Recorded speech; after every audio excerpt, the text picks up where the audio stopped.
da denominada extradição ativa, né? Aquela em que o Brasil pede ao país estrangeiro no sentido de que entregue a pessoa que, enfim, está sendo investigada ou processada aqui no Brasil. A questão que envolve é uma decretação de prisão preventiva, né? Que foi, inclusive, determinada há poucos dias. Havia uma questão de prisão temporária, etc., por eventual cometimento de delito, né? O delito que é a abolição do Estado Democrático de Direito, que foi editado em 2011. Então, me parece que, do ponto de vista jurídico, o Brasil se acha correto no sentido de pedir a extradição. Agora, tem um dado muito importante a esse respeito, que você acabou de dizer em instantes. Me parece que ele não está em condição de permanência nos Estados Unidos, esse Alan dos Santos. Se ele não está em condição de permanência dos Estados Unidos, nem necessitaria da extradição. Teria o caso de deportação dos Estados Unidos para o Brasil. Então, existem aí duas alternativas no sentido da entrega do Alan para o Brasil: a deportação ou a extradição. Compartilho a mesma pergunta, então, com a professora Maristela Basso. Professora, por favor. Bom dia a todos. Eu já vejo um pouquinho diferente que o colega professor que me antecedeu, porque a extradição, nesse momento, ela vai ser mais rápida, vai ser mais eficaz, vai ser mais eficiente para o Brasil. Porque se ele está, e muito provavelmente o Alan dos Santos está nos Estados Unidos em situação irregular, ou seja, ele deve muito provavelmente ter entrado com visto de turismo, aquele que todos nós, pessoas que nós somos do mundo dos negócios, ou da diplomacia, ou do mundo militar, entramos nos Estados Unidos. Então, esse período do visto, aquele visto tradicional de turismo, já se esgotou. Então, se já se esgotou e ele não conseguiu fazer novos papéis, e muito provavelmente ele nem deu entrada nos papéis de vistos, de continuação de vistos de trabalho, ou de negócios, ou de investimentos, até porque estaria deixando algum endereço que, porventura, ele não quer que seja descoberto. Então, se ele não regularizou essa situação depois do esgotamento do visto, ele está em situação irregular. Contudo, nos Estados Unidos estão milhares de pessoas em situação irregular. Então, como é que a polícia americana vai seguir uma ordem de uma autoridade administrativa judicial para ir apenas atrás do Alan, na medida em que existem tantos outros? Daí que entra o pedido de extradição. O pedido de extradição não importa se ele está numa situação regular ou irregular, se ele tem os papéis ou se ele não tem os papéis, se ele tem o visto correto ou se ele não tem. O Brasil tem um acordo de extradição com os Estados Unidos, que é um dos mais antigos acordos que o Brasil já firmou no campo da extradição, que é de 1965. Né? E nesse acordo está previsto todo o rito de extradição, tanto de um indivíduo americano que se encontra no Brasil, como de um brasileiro que se encontra nos Estados Unidos. Então, por meio desse acordo e de protocolos que foram celebrados posteriormente entre Brasil e Estados Unidos, a extradição me parece a mais rápida, a mais eficiente, e ela, inclusive, pode ser feita como está sendo feita por via diplomática. Então, tão logo a polícia americana, aí sim, a mando, né, de um mandado de prisão expedido por uma autoridade judiciária americana a pedido de uma autoridade judiciária brasileira, vai conseguir chegar muito mais rapidamente a pegar, a prender o Alan. Então, ambos, deportação e extradição, são institutos importantes do direito internacional para essas trocas de investigados e de réus, mas, nesse momento, eu vejo como mais eficaz para o Brasil o pedido de extradição. Convido para a conversa também o professor Davi Tangerino, para podermos ouvi-lo. Professor, bem-vindo mais uma vez.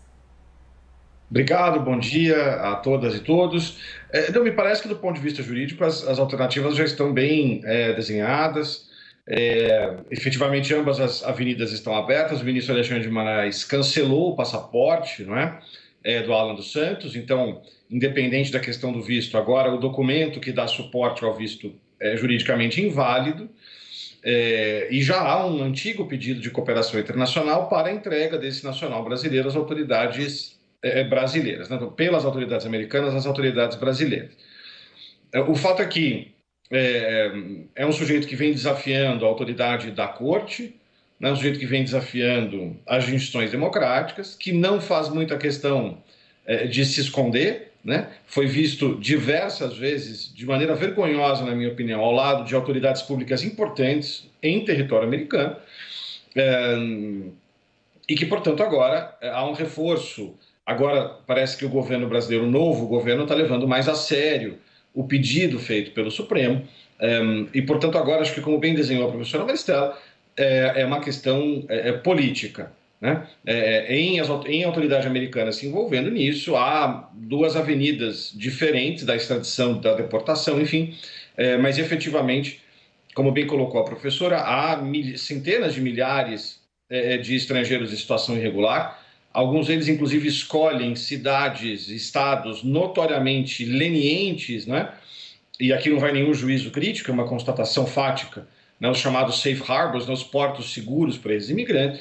Portanto, a professora Marcela tem toda a razão. Já é um problema enorme e o Alan dos Santos seria uma gota num oceano. A extradição é diferente, né? É uma solicitação de um Estado soberano agora de um sujeito acusado de crime e que, portanto, autorizaria o envolvimento da FBI, etc. e tal. Vocês avaliam que, até vou fazer a pergunta que está escrita aqui na nossa tela, que essa extradição do blogueiro, jornalista Alan dos Santos, ela é um revanchismo? A gente pode interpretar como uma revanche? Agora eu inverto aqui o início das respostas e compartilho com a professora Maristela Basso para iniciar essa próxima rodada. Seria um revanchismo, professora? Essa é uma pergunta difícil, né? Sobretudo para quem é do direito. Nós juristas, pretendemos sempre ter a esperança de que as decisões são eminentemente legais, morais, éticas, do que políticas. Não caberia uma decisão política no âmbito do Poder Judiciário, muito menos na nossa mais alta corte, né? Nós estamos falando que o processo de extradição, ele corre nas mais altas cortes dos países envolvidos.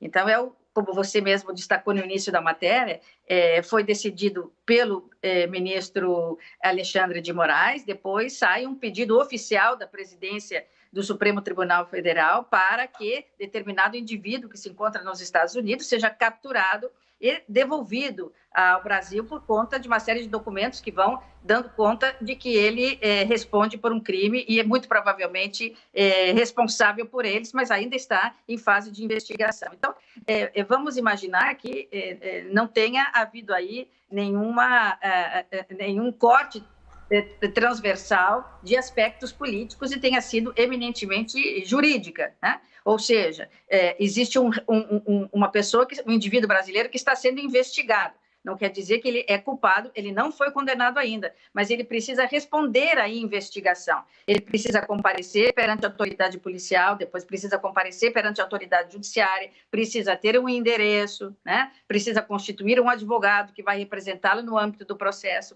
Como ele se evadiu, como ele deixou o país no momento no qual ele tinha que cumprir essas formalidades, ele então precisa ser capturada, precisa ser trazido de volta para o Brasil para poder, de fato, se defender e, oxalá, inclusive, ser absolvido. Com a fuga dele, ele deixa o Poder Judiciário numa situação difícil, porque ele foge, ele estaria, então, confessando a prática dos crimes, estaria, como você disse, se protegendo de um ato político do Supremo Tribunal Federal. Tudo isso entra em questão e vai fazer parte da defesa do Alan no Brasil. É muito importante que ele não relaxe da sua defesa, que ele de fato compareça, tenha o seu advogado, venha de volta para o Brasil e se defenda e lute, inclusive, pela sua absolvição, que provavelmente pode acontecer, não sabemos que provas ele tem, ou não conhecemos os fatos detidamente. Então, voltando à sua pergunta, vamos imaginar, vamos esperar, vamos desejar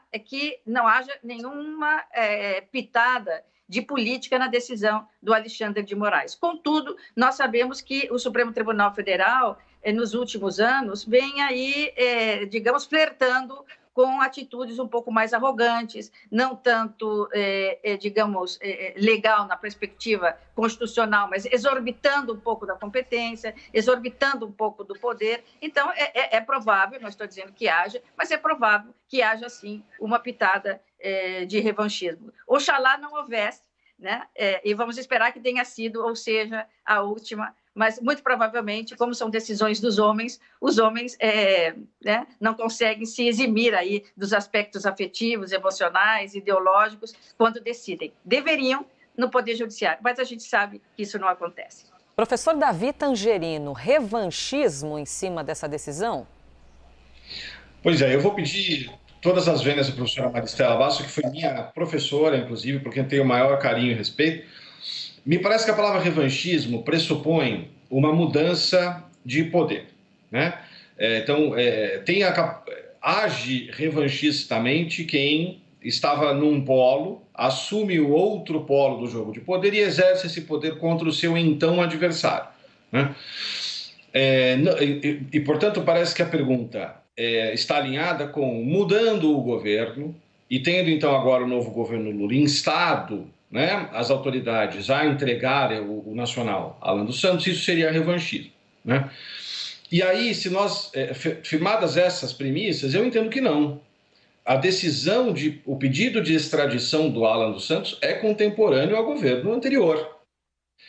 Inclusive, é importante lembrar os ouvintes e as ouvintes que a delegada responsável pelo DRCI, né, pelo Departamento de Cooperação Internacional, foi exonerada do cargo quando deu sequência à ordem do Supremo Tribunal Federal. Veja, ela foi exonerada por cumprir o seu dever administrativo elementar. Ela recebeu uma ordem do Supremo, processou essa ordem e entregou à autoridade americana, que, salvo o melhor juízo, o Secretary of State, ministro de Estado, talvez fosse uma tradução possível para essa posição, né? Então, eu não entendo que haja revanchismo. Agora, há algo, digamos, a concordar e a se atentar, né, para não apenas discordar da professora Maristela, de que há um componente político, né, quando o Supremo e quando o sistema de justiça escolhe de todos os casos, né, dar alguma atenção especial a alguns, né?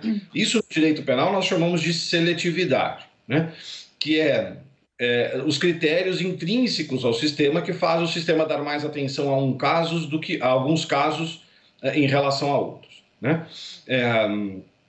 Então, eu reconheço que há qualquer coisa distintiva a chamar a atenção no caso do Alan dos Santos, e aí deixamos aos ouvintes ao juízo de que se isso é indevido, né, persecutório, ou se, dada a gravidade que o ministro Alexandre reconheceu nesses atos, né, que tem como horizonte a diluição do Estado Democrático de Direito, e ontem mesmo nós vimos a avenida aqui em São Paulo, que dá acesso ao aeroporto de Congonhas, fechada por horas aí por pessoas que não aceitam o resultado do pleito. Então, eu pessoalmente entendo que são comportamentos muito mais gravosos do que aqueles que levam centenas de milhares de jovens periféricos à prisão hoje. Dito de maneira direta, né? Se o sujeito, né, o jovem negro da periferia com 10 gramas de maconha vai ser preso no Brasil, então me parece que é consentâneo que também o Alan dos Santos seja preso, porque a conduta dele é bastante mais grave do que a desse jovem. Professor Cléver Vasconcelos, lhe parece que é um rito normal da justiça ou a gente está falando de um revanchismo no caso de Alan dos Santos? Olha, Elisa, toda extradição tem um pouquinho de componente político. Vamos dar um exemplo. Me foge, os colegas até podem me ajudar aqui, de uma questão envolvendo a Itália, né, há pouco tempo atrás, onde o presidente Lula não determinou a extradição para o território italiano do sujeito que estava aqui em São Paulo, e depois, com o presidente Michel Temer, nós tivemos essa extradição executada. Então, toda a extradição tem um componente político. Agora, fique bem claro que os colegas analisaram aqui. As circunstâncias que deram o deslocamento do Alan dos Santos para os Estados Unidos foram circunstâncias atípicas. Por quê? Porque ele estava sendo investigado, ele saiu do país deliberadamente com o visto de turista, se não me engano, aquele visto de 6 meses. Não houve refúgio nem asilo político, que isso impediria a extradição, né? E, obviamente, essa investigação do Supremo Tribunal Federal estava quente no que diz respeito às atividades contra o Estado Democrático de Direito. É bom que se diga, Elisa, que não existe manifestação antidemocrática, né? Isso é inadmissível, qualquer tipo de manifestação antidemocrática. Você não pode utilizar o direito para cometer crimes. Então, o fato do sujeito ter nas redes sociais e ter deliberadamente agido de maneira a providenciar uma atitude contra o Estado Democrático de Direito, me parece que existe legalidade nesse tipo de solicitação aos Estados Unidos. Agora, evidentemente, eu insisto aqui, toda extradição existe um componente político. Então, no mais das vezes, eu vejo isso como uma solicitação perfeitamente constitucional, legal. Agora, isso, como disse a professora Maristela, é bom que se diga que isso não é uma categorização de que o Alan dos Santos está condenado, porque há uma investigação. Se eu não me engano, não existe nem denúncia sobre esse fato. É uma investigação. Agora, a lei de imigração brasileira, ela permite a extradição ainda no caso de investigação. Se diga bem isso.